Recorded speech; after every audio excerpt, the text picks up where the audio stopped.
Hello and welcome back to Avengers of SSC. We had started a series of polity where we were studying about fundamental rights. Where we were studying about fundamental rights. Pen का size बड़ा करो.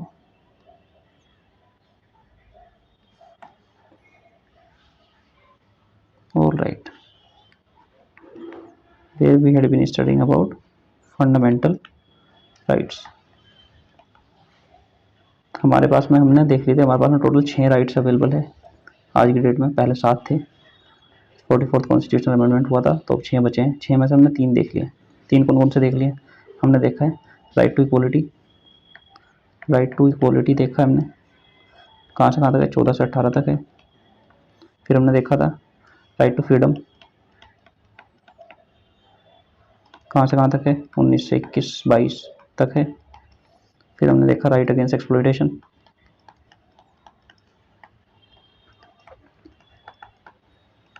This was there under Article 23 and 24. Today we are going to look forward into the 4th constitutional or fundamental right under part 3, that is right to freedom of religion. Right to freedom of religion. Most important right for India to be a secular state. This right is there. So here there are 4 articles. 4 articles are there. Article 20, 24, 25, Article 26, 27 and last one is 28. सो आज हमें इनको सबको देखना है, एक एक करके देखते हैं. आर्टिकल 25 में क्या है? Article 25 ensures every person has freedom of conscience. Freedom of, हमारे पास में 4 तरीके की फ्रीडम अवेलेबल है अंडर आर्टिकल 24. पहली है भाई freedom of conscience. Freedom of conscience. second one is right to profess any religion. Right to profess any religion. Third one is right to practice. Right to practice all the religious rituals, या फिर right to worship भी इसी के अंदर आ जाता है. और last one is right to propagate. Right to propagate. अब क्या है भाई ये फ्रीडम ऑफ कंसाइंस का मतलब क्या होता है? इसका मतलब होता है कि हम कुछ भी मान सकते हैं. Inner freedom to every individual to freely shape her relationship with God. मतलब वो अपने और अपने गॉड के बारे में कुछ भी मान सकता है. Its completely his depends on his will. ठीक है. राइट टू प्रोफेस मतलब to perform, to declare once religious belief independently. मतलब वो अपने बिलीफ्स को इंडिपेंडेंटली बता सकता है. ठीक है. राइट टू प्रैक्टिस मतलब he can perform all the religious rituals, essential religious rituals जो भी उसके पास अवेलेबल है. ठीक है. राइट टू प्रोपोगेट मतलब ही कैन ट्रांसमिट और even encourage others to follow his religion. ठीक है. इसका मतलब ये हुआ कि वो अपना धर्म फैला भी सकता है. All right. ये 4 फ्रीडम्स अवेलेबल है हमारे पास में अंडर आर्टिकल 25. लेकिन ये सब के सब एक रीजनेबल रिस्ट्रिक्शन के हाथ में आते हैं. It is subject to public order. याद रखना ये word, public order. Second one is morality and third one is health. मतलब वो रिलीजियस प्रैक्टिस या रिलीजन के नाम पर ही कांट डू एनीथिंग और एवरीथिंग अंडर द सन. एक और है, एक और other provisions of fundamental rights. मतलब फंडामेंटल राइट्स के कुछ और प्रोविजंस भी हर्ट नहीं होने चाहिए because of this right to freedom of religion. ठीक है. इसका मतलब ये हुआ कि एक इंसान कोई भी धर्म मान सकता है, उसको प्रोफेस कर सकता है, उसको प्रैक्टिस कर सकता है, उसको प्रोपोगेट भी कर सकता है, बशर्ते कि वो कोई भी पब्लिक ऑर्डर खराब ना करे. मोरालिटी जो नैतिकता होती है, नैतिकता के खिलाफ ना हो. मोरालिटी मतलब जैसे some religions are encouraging human sacrifice. तो वो ये भी नहीं कर सकता क्योंकि इसको against morality and against health मानते हैं. ठीक है. जो रिलीजन्स ऐसा कर रहे हैं उसके ऊपर सरकार पाबंदी लगा सकती है. It is available for restriction. ठीक है. All right. तो फिर हमने और क्या देखा इसमें देखा कि it is subject to the reasonable restriction. सही है. और ये हमारे पास में 4 rights under article 25 is there. मतलब ये कैसे राइट्स हैं? These are individuals right, these are individuals right, individuals right, article 25 के अंदर जो है इंडिविजुअल राइट्स। अब बात करते हैं आर्टिकल 26 की। आर्टिकल 25 में बस इतना ही है कि वो कोई भी धर्म मानने, प्रोफेस करे, प्रैक्टिस करे, प्रोपोगेट करे, बशर्ते कि पब्लिक ऑर्डर या मोरालिटी या हेल्थ के खिलाफ ना हो, या कुछ फंडामेंटल राइट्स के खिलाफ ना हो। जैसे article 25 not only covers the religious belief but also covers the religious practices also, religious practices को भी प्रैक्टिस की फ्रीडम आर्टिकल 25 देता है। करेक्ट है बात? ठीक है। जैसे नमाज के लिए आपको कोई नहीं रोक सकता क्योंकि ये रिलीजियस प्रैक्टिस है। टेंपल विजिट के लिए, टेंपल विजिट का मतलब जैसे अभी एक कुछ टाइम पहले, रिसेंट तो नहीं, बहुत कुछ टाइम पहले एक केस था, सबरीमाला केस। सबरीमाला जो इशू हुआ था टेंपल विजिट के लिए, वहाँ पे आर्टिकल 25 और आर्टिकल 14 को एक साथ पढ़ा गया था। मतलब कि हमारे पास में राइट टू इक्वलिटी भी है और राइट टू फ्रीडम भी है। मतलब मतलब कि वुमेन, इवन वुमेन और the gender that people think that this can not enter the temple, अगर ऐसा कुछ है तो women have the right to visit the shrine of their choice. ठीक है, दिस इज अंडर आर्टिकल 25। और 24 में आर्टिकल 14 में क्या है? राइट टू इक्वलिटी, मतलब हमारे पास में अधिकार है समानता का। तो ये हो गया। ठीक है। आर्टिकल 25 में उन्होंने पढ़ा right to freedom of conscience, right to profess, right to practice, right to propagate. 4 freedoms हमें आर्टिकल 25 देता है। ठीक है। अभी हम आर्टिकल 26 की बात करते हैं। आर्टिकल 25 में इतना ही ध्यान रखना है that it not only covers the religious beliefs but also covers the religious practices also। ठीक है। इसके बाद अगर हम बात करते हैं आर्टिकल 26 की, आर्टिकल 26 क्या कहते हैं? Article 26 gives us the freedom from freedom to manage religious affairs, freedom to manage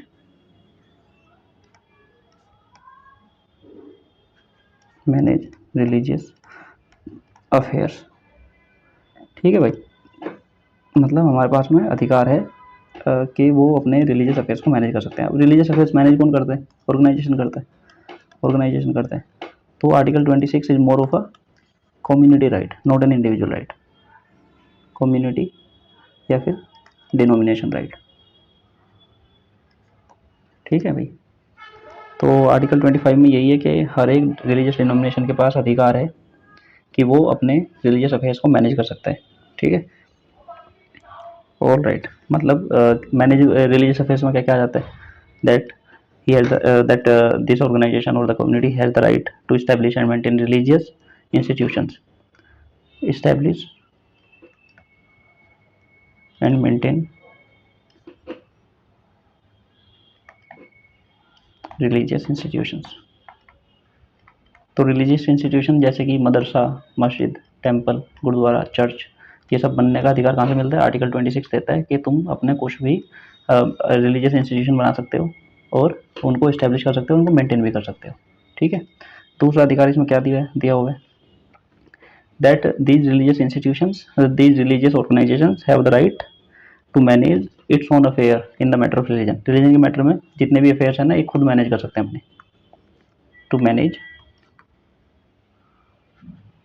manage its own affairs. ठीक है भाई, this we are talking about article 26। ठीक है। फिर आता है एक और राइट, इसके अंदर एक और फ्रीडम हमें मिलती है, that these religious denominations have the right to manage its own affairs। हो गया that these religious denominations have the right to own and acquire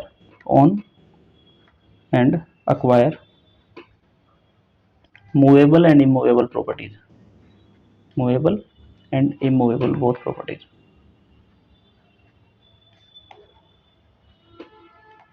ठीक है भाई, मतलब कि ये जो रिलीजियस डिनोमिनेशन है इनके पास अधिकार है, वे अपनी कोई भी प्रॉपर्टी बना सकते हैं, उनको अक्वायर कर सकते हैं उनको। ठीक है। इसके बाद आता है एक और राइट टू एडमिनिस्टर द, जो भी वो प्रॉपर्टी को अक्वायर करेंगे या उसको ओन करेंगे, उसको एडमिनिस्टर कर सकते हैं according to the, in accordance with the law. ठीक है। इसके बाद आर्टिकल 25, आर्टिकल 25 हमने देखा कि इंडिविजुअल राइट था, पर्सनल इंडिविजुअलिटी के बारे में बात कर रहा था आर्टिकल 25 के, उसके पास में अधिकार है, वो अपना रिलीजन मान सकता है, उसको प्रोफेस कर सकता है, प्रैक्टिस प्रोवोकेशन का अधिकार था। बशर्ते कि पब्लिक ऑर्डर, मोरालिटी और हेल्थ को ध्यान में रखा जाए बस, ठीक है। इसके बाद हमने देखा article 26 that there is a freedom to manage religious affairs. Religious affairs की बात हुई है तो रिलीजियस अफेयर मैनेज कौन करता है? ऑर्गेनाइजेशन मैनेज करता है। Therefore we talk about the community या फिर डिनोमिनेशन, रिलीजियस डिनोमिनेशन की बात करते हैं, संप्रदाय, जो ये धार्मिक संप्रदाय होती है, ठीक है। इसके अंदर एक चीज ध्यान रखनी है कि जो ये मतलब ये एक तरीके से कलेक्टिव राइट हुआ, नॉट एन इंडिविजुअल राइट। ये कैसा राइट हुआ? कलेक्टिव राइट, ठीक है। इसके बाद ये भी सेम, इस पे भी सेम रेस्ट्रिक्शंस हैं। It is also subject to the public health, morality and health, public order, morality and health, same restrictions. क्या क्या? Public order, morality and health, ठीक है भाई। इसके बाद अगर हम बात करें आर्टिकल 27 की, पहले इसके बारे में बता, थोड़ा रिलीजियस डिनोमिनेशन के बारे में सुप्रीम कोर्ट ने बोला था कि क्या बोला था कि रिलीजियस डिनोमिनेशन वे होती है जिनके पास में खुद का ऑर्गेनाइजेशन हो, खुद का नाम हो अलग। रिलीजियस डिनोमिनेशन मतलब कि क्या होता है? देखो, रिलीजियस डिनोमिनेशन ये होता है, ये हो गया एक बड़ा रिलीजन, इसके अंदर भी एक सेक्ट हो गया, इसको हम बोलते हैं रिलीजियस डिनोमिनेशन। मतलब इनका अलग नाम है, अलग इनका डिस्टिंक्टिव नेम, अलग इनका इनका एक ऑर्गेनाइजेशन है अलग, ठीक है। और इनके खुद अपने कलेक्शन ऑफ बिलीफ्स हैं, ठीक है। तीन तीन चीज़ें अगर होगी तो रिलीजियस डिनोमिनेशन माना जाएगा। जैसे डिस्टिंक्ट नेम, अलग नाम, distinct name, TINCT, distinct name होगा अगर। दूसरा, अगर उनके पास में कॉमन ऑर्गेनाइजेशन है, कॉमन ऑर्गेनाइजेशन होगा। तीसरा, उनके पास में कलेक्शन ऑफ बिलीफ्स भी होने चाहिए उनके अपने अलग।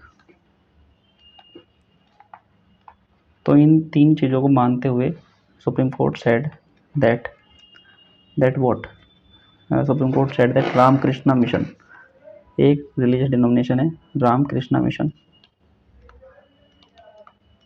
रामकृष्णा मिशन एंड आनंद मार्ग, आनंदा मार्ग, ये क्या है? ये तो रिलीजियस डिनोमिनेशन है, ठीक है। Aurobindo society is not a religious denomination, ये याद रखनी बात। इसी में इसी ये सुप्रीम कोर्ट ने कहा है कि Aurobindo society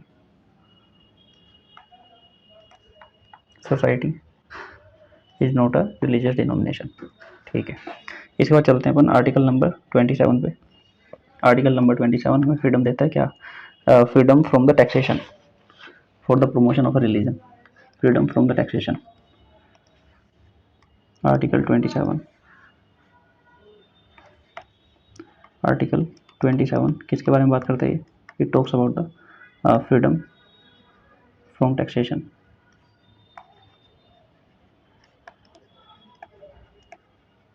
for the promotion of religion, ठीक है। इसका मतलब क्या है कि जैसे हम बात करते हैं कि एक टैक्स का नाम सुना होगा तुमने, जब हम मेडिवल इंडिया पढ़ते हैं, मेडिवल हिस्ट्री पढ़ते हैं, तो एक टैक्स आता है जिजिया। ये एक ऐसा टैक्स था जो रिलीजन के नाम पर लिया जाता था, जो नॉन मुस्लिम्स को पे करना होता था, नॉन मुस्लिम्स को पे करना होता था to the Muslim ruler just for the sake of being non Muslim, ठीक है। तो इस टैक्स को बिल्कुल ही अनडेमोक्रेटिक बोला जाता था कि ये ऐसा कैसे हो सकता है, रिलीजन के नाम पर टैक्स कैसे लिया जा सकता है, ठीक है। तो इसीलिए ये आर्टिकल 27 में मैंशनड है ऑलरेडी कि कोई भी स्टेट नहीं, कि अपना state can not levy a tax, can not levy a tax in the name of the religion, ठीक है। It also prohibits that the state will not favor it also prohibits that state will not favor or patronize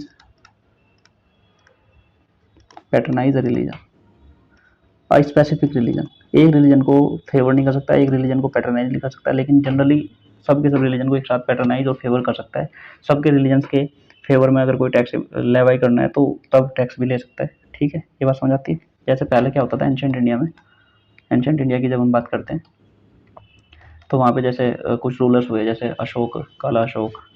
तो इसमें क्या हुआ, वे एक particular religion को patronise किया करते थे, बुद्धिज्म को। कुछ ने बुद्धिज्म को किया, कुछ ने जैनिज्म को किया, ठीक है।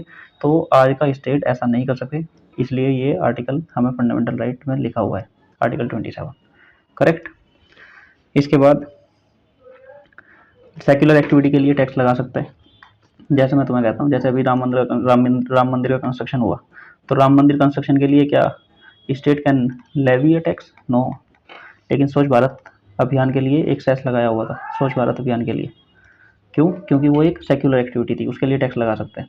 ठीक है, कोई भी सेक्युलर एक्टिविटी के लिए टैक्स लगाया जा सकता है। जैसे यूसीसी के लिए भी टैक्स लगा सकते हैं। अगर यूसीसी को अप्लाई करना है किसी भी स्टेट को, तो वो यूसीसी के लिए टैक्स लगा सकता है, saying that this is a secular activity, we are trying to reform our laws related to religion. ठीक है, उसके लिए फंड की ज़रूरत होती है, और जब फंड की ज़रूरत होती है तो उसके लिए टैक्स लगाया जा सकता है। इतनी बात समझ आती है। फिर आता है last article of right to freedom of religion, that is article number 28। Article 28 क्या देता है? हमें फ्रीडम देता है, freedom from attending religious instructions, freedom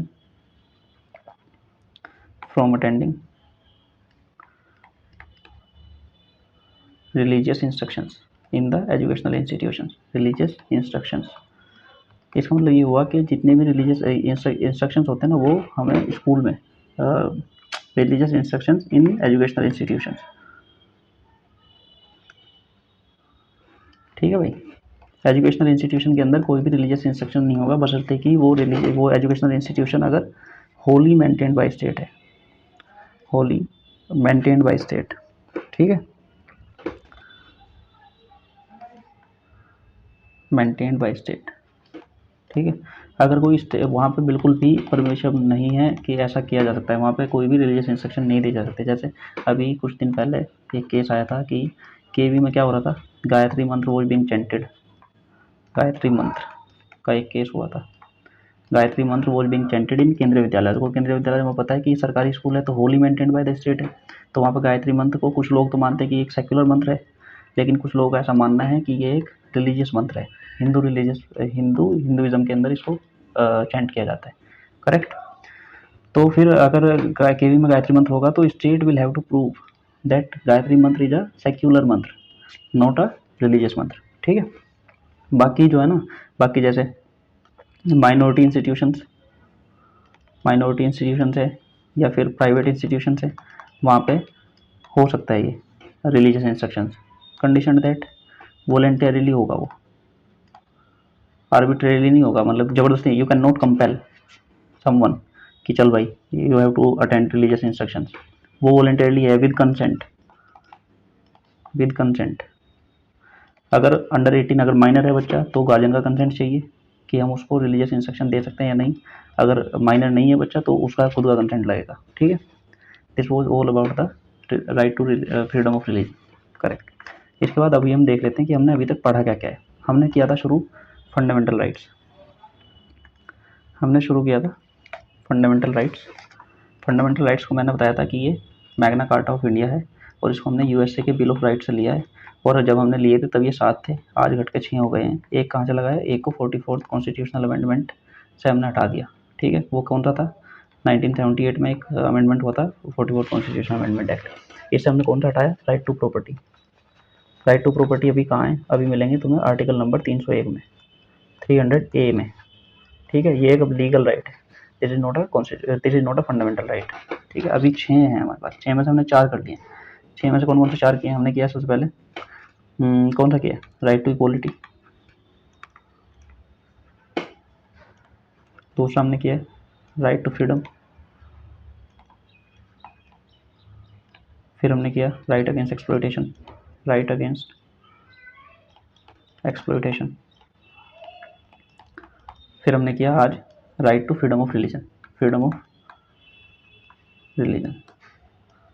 ठीक है, मतलब कि हमारे पास ये आर्टिकल 12 to 35 में है टोटल फंडामेंटल राइट्स, हमने कर लिया अभी तक आर्टिकल 28 तक कर लिया हमने। ठीक है भाई, तो आर्टिकल राइट टू इक्वलिटी कहाँ से कहाँ तक था, आर्टिकल 14 से लेकर आर्टिकल 18 तक था, और राइट टू फ्रीडम कहाँ से कहाँ तक था, 19 से 22 तक, और राइट अगेंस्ट एक्सप्लॉयटेशन 23 और 24 में था। ठीक है, और right to freedom of religion आज ही किया हमने, ये कहाँ से कहाँ तक है, 25 से 28 तक। ठीक है, अभी देख लेते हैं कि फंडामेंटल राइट्स कहाँ से कहाँ तक है, 12 से 35 तक। हमने तो शुरू कहाँ से किया, 14 से 18 तक। तो दो जो 12 और 13 है ना, 12 और 13 में कोई फंडामेंटल राइट गिवन नहीं है, बस ये बताया हुआ है कि 12 में बताया हुआ है डेफिनेशन ऑफ स्टेट, कि what is state, what will be considered as state, कौन आपके राइट्स नहीं ले सकता, उसकी डेफिनेशन दी हुई है। आर्टिकल 13 में क्या दिया हुआ है, जुडिशियल रिव्यू का कॉन्सेप्ट दिया हुआ है कि अगर कोई लॉ बनाया स्टेट ने और वो अगेंस्ट या इनकंसिस्टेंट विद फंडामेंटल राइट्स है तो उस लॉ को judiciary will declare null and void. This process is called judicial review. ठीक है, फिर हमने पढ़ा राइट टू इक्वालिटी में आर्टिकल 14, 15, 16, 17, 18। आर्टिकल 14 में क्या था? आर्टिकल 14 में था भाई equality before law and equal protection of law, equal protection of law. फिर आर्टिकल 15 में क्या था? आर्टिकल 15 में था prohibition of discrimination on the grounds of, prohibition of discrimination on the grounds of, 5 grounds थे, 1, 2, 3, 4, 5। कौन कौन थे? रिलीजन के नाम पे डिस्क्रिमिनेशन नहीं हो सकता, रेस के नाम पे डिस्क्रिमिनेशन नहीं हो सकता, कास्ट के नाम पे डिस्क्रिमिनेशन नहीं हो सकता, सेक्स यानी जेंडर के नाम पे डिस्क्रिमिनेशन नहीं हो सकता, और प्लेस ऑफ बर्थ के नाम पे डिस्क्रिमिनेशन नहीं हो सकता। State can not discriminate on these grounds. ठीक है, but state can make provisions for weaker section of the society like women और चिल्ड्रन। ठीक है, फिर उन्होंने पढ़ा था article 16। Article 16 is the narrower concept of article 15। क्या था इसमें? Equality before, equality of opportunity in case of, equality of opportunity in case of public employment, in case of public employment. ठीक है, ठीक है, ऑल राइट। इसमें भी ये था कि state will not discriminate on the grounds of religion, race, caste, sex, place of birth. इसमें एक और एक्स्ट्रा था आर्टिकल 16 में, एक और क्या था? रेजिडेंस। कि रेजिडेंस के लिए सिर्फ parliament can make the law, state government does not have the law, does not have the power to make laws on the basis of residence. ठीक है, parliament has the law to maintain the integrity of India, unity and integrity of India. ठीक है, article 17 फिर हमने पढ़ा था। Article 17 में क्या था? Article 17 abolishes untouchability, abolition of untouchability था इसमें। ठीक है, फिर हमने पढ़ा आर्टिकल 18। आर्टिकल 18 में क्या था? Article 18 says that abolition of titles, there will be no titles like raja and maharaja. Abolition of titles याद हो रहे हैं अब? ठीक है, आर्टिकल 19 में क्या था? Right to freedom. आर्टिकल 19 में 6 फ्रीडम दी हुई है। आर्टिकल 19, आर्टिकल 19 में कौन कौन सी फ्रीडम दी हुई है? 6 फ्रीडम है। कौन कौन सी भाई? पहली है इसके अंदर freedom of speech and expression, speech and expression. दूसरी है freedom to assemble peacefully, right to freedom of assembly, right to freedom of assembly peacefully without arms, right to form association है तीसरा, एसोसिएशन बना सकते हैं, ट्रेड यूनियन बना सकते हैं, कोऑपरेटिव सोसाइटी बना सकते हैं। कोऑपरेटिव सोसाइटी बताया था 97 अमेंडमेंट एक्ट ऐड हुआ था। फिर चौथी फ्रीडम जो हमारे पास अवेलेबल है वो है अपने पास फ्रीडम ऑफ मूवमेंट, कहीं भी जा सकते हैं inside the territory of India, freedom of movement है। You can reside anywhere in India, that is freedom to reside, और तुम कोई भी धंधा कर सकते हो, मतलब freedom to profess any, freedom to any profession, freedom to any profession. ये 6 फ्रीडम किस में दी हुई है? आर्टिकल 19 में। जब हम आर्टिकल 20 की बात करते हैं तो article 20 protection in respect of conviction for offences. Article 20 किसके बारे में बात करता है? Protection in case of conviction of offences. ठीक है, कन्विक्शन ऑफ ऑफेंसेज मतलब 3 एलिमेंट्स है इसके। कौन कौन से? No ex post facto law, no ex post facto law. ठीक है, दूसरा था no double jeopardy. No ex post facto law का मतलब क्या था? इसका मतलब ये था कि कोई भी क्रिमिनल लॉ रेट्रोस्पेक्टिवली नहीं लगाया जा सकता, बाकी सिविल लॉज, ये taxation laws can be applied retrospectively. ठीक है, और आर्टिकल 20 में एक और एलिमेंट था नो सेल्फ इंक्रिमिनेशन, खुद के खिलाफ गवाही जबरदस्ती नहीं डाल सकता कोई भी। ठीक है, नो सेल्फ इंक्रिमिनेशन, इसका मतलब ये होता है। फिर हमने बात की आर्टिकल 20 की। और नो डबल जेओपार्डी का मतलब क्या था? नो डबल जेओपार्डी का मतलब ये था कि एक क्राइम के लिए एक ही सजा, he can not be punished twice for a single crime. ठीक है, आर्टिकल 21 के बारे में जब हम बात करते हैं तो ये था right to life and personal liberty. Right to life है इसमें, इसके अंदर बहुत सारे राइट्स हैं, राइट टू प्रिवेसी वगैरह। ठीक है, right to life and personal liberty. इसके बाद हमने बात करी आर्टिकल 22 की। 22 was about right to 22 was about the protection to the person who are arrested और डिटेंड। अरेस्टेड और डिटेंड पर्सन के कुछ क्या क्या अधिकार है? अरेस्टेड और डिटेंड पर्सन के क्या क्या अधिकार है? वे है भाई डिटेंशन, मैंने तुम्हें बताया था 2 तरह का होता है, एक होता है प्यूनिटिव डिटेंशन, एक होता है प्रिमिटिव डिटेंशन। प्यूनिटिव जब डिटेंशन होगा तो जब कोई क्राइम हुआ है तो उस केस में प्यूनिटिव डिटेंशन होगा। अगर कोई क्राइम नहीं हुआ, बिफोर एंड उसको अगर अरेस्ट कर लिया तो वो प्रिमिटिव डिटेंशन, प्रिमिटिव डिटेंशन। ठीक है भाई। प्यूनिटिव डिटेंशन के पास बारे में 3-4 अधिकार थे जो मैंने तुम्हें बताए थे। राइट टू बी इन्फॉर्म्ड, कि किस लिए राइट टू बी इन्फॉर्म्ड, कि किस ग्राउंड पर उसको अरेस्ट कर रहे हो, राइट टू बी इन्फॉर्म्ड। दूसरा था उसके पास right to consult the lawyer of his choice, right to consult. तीसरा था उसके पास में राइट टू बी रिप्रेजेंटेड, तीसरा था right to be represented with 24 hours to the nearest magistrate, 24 hours के अंदर उसको पेश करना है मजिस्ट्रेट के सामने। और लास्ट वन वॉज अगर ये मजिस्ट्रेट उसका अगर ये डिटेंशन अप्रूव करता है तभी उसको अरेस्ट किया जाएगा, अदरवाइज उसको छोड़ दिया जाएगा। ठीक है। प्रिवेंटिव डिटेंशन क्या था, ये बिफोर एंड अरेस्ट कर लेते हैं। इसमें 3 महीने तक मिनिमम 3 महीने तक बिना अप्रूवल के रख सकते हैं। 3 महीने के बाद अप्रूवल लेना होगा किसका, एडवाइजरी बोर्ड का, जिसको हेड करेगा हाई कोर्ट का जज। ये हमने सब पढ़ लिया है। फिर उसके बाद में आता है आर्टिकल 23 था राइट अगेंस्ट एक्सप्लॉयटेशन।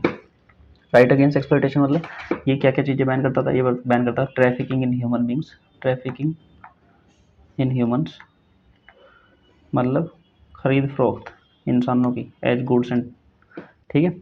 उसके बाद ये बेकार को बैन करता है, बेकार मतलब बिना पेमेंट के काम करवा रहे हो किससे। तीसरा फोर्स लेबर को बैन करता है, बेकार is a form of force labour, उसके बिना उसके विल के अगेंस्ट उससे काम करा रहे हो तो उसको फोर्स लेबर के अंडर डालते हैं। तो ये सब 3 चीज़ें बैन करते हैं आर्टिकल 23। आर्टिकल 24 बताया था मैंने। आर्टिकल 24 के बारे में बात करते हैं। Employment of children in the hazards industries like mines, factories, ये चिल्ड्रंस के लिए था। ठीक है। फिर इसके बारे में जब ये आर्टिकल 24 की बात करते हैं तो हमें पता होना चाहिए protection of child rights act है 2005 का चाइल्ड राइट्स एक्ट, इसको याद रखना है। 2016 में इसमें अमेंडमेंट किया था कि 1 से 14 साल के बच्चे को तो कहीं भी एम्प्लॉय नहीं कर सकते, लेकिन जो एडोलेसेंट होते हैं 14 से 18 वाले उनको एम्प्लॉय किया जा सकता है। कहाँ पे, नॉन हैजार्डस इंडस्ट्रीज में। ठीक है, बस इतना ही था। फिर हमने आज देखा right to freedom of religion. कौन कौन से फ्रीडम है हमारे पास में, 4 फ्रीडम है रिलीजन के नाम पे। जब रिलीजन की बात करते हैं तो there are 4 articles are there. Article 25 right to freedom of conscience, फिर right to profess, right to practice, right to propagate. ठीक है। इस पर क्या क्या सब्जेक्ट, ये रेस्ट्रिक्शन क्या क्या है, पब्लिक ऑर्डर है, मोरालिटी और हेल्थ है। इसके बाद हमने देखा article 26 freedom to manage religious affairs, तो ये कम्युनिटी या कलेक्टिव राइट होता है। ठीक है। इसके बाद में उनके पास में अधिकार है, कोई भी इस्टेब्लिश कर सकते हैं या मेंटेन कर सकते हैं अपना religious institution to manage its own affairs, own and acquire movable and immovable property. Same restriction इस पर भी है, public order, morality and health. ठीक है। रिलीजियस डिनोमिनेशन बता दिया, डिस्टिंक्ट नाम होना चाहिए, कॉमन ऑर्गेनाइजेशन होना चाहिए, कलेक्टिव कलेक्शन ऑफ बिलीफ्स होना चाहिए उनके पास में। ठीक है। मैंने बताया कि रामकृष्ण मिशन और Ananda Marga are religious denominations, but Aurobindo society is not a religious denomination. ठीक है। आर्टिकल 27 पढ़ा, freedom from taxation in case of religion, जैसा कोई टैक्स नहीं लगाया जा सकता जो सिर्फ जिसका बेसिस सिर्फ रिलीजन हो, लेकिन सोशल एक्टिविटी ये सेक्युलर एक्टिविटीज़ के लिए टैक्स लग सकता है। ठीक है। फिर हमने देखा article 28 freedom from attending religious institutions in educational institution जो wholly maintain by the state है वहाँ पे बिल्कुल भी रिलीजियस इंस्ट्रक्शंस हो नहीं सकते। बाकी जो प्राइवेट या माइनॉरिटी इंस्टीट्यूशन है वहाँ पे वॉलंटियरली विद कंसेंट हो सकते हैं। अगर माइनर है तो गार्जियन का कंसेंट लगेगा, और अगर माइनर नहीं है बच्चा तो उसका खुद का कंसेंट लगेगा कि वो रिलीजियस इंस्ट्रक्शन लेना चाहता है या नहीं। This was all about the fundamental rights. 4 fundamental rights अभी तक हमने पढ़ लिए। Right to freedom, right to equality, right to freedom, right against exploitation, right to freedom of religion. 4 हो गए, 2 बचते हैं। एक कल करेंगे, एक परसों करेंगे। कल्चरल एंड एजुकेशन राइट कल करेंगे जो आर्टिकल 29 और 30 में दिया हुआ है। This was all about the day. Thank you for watching. Bye.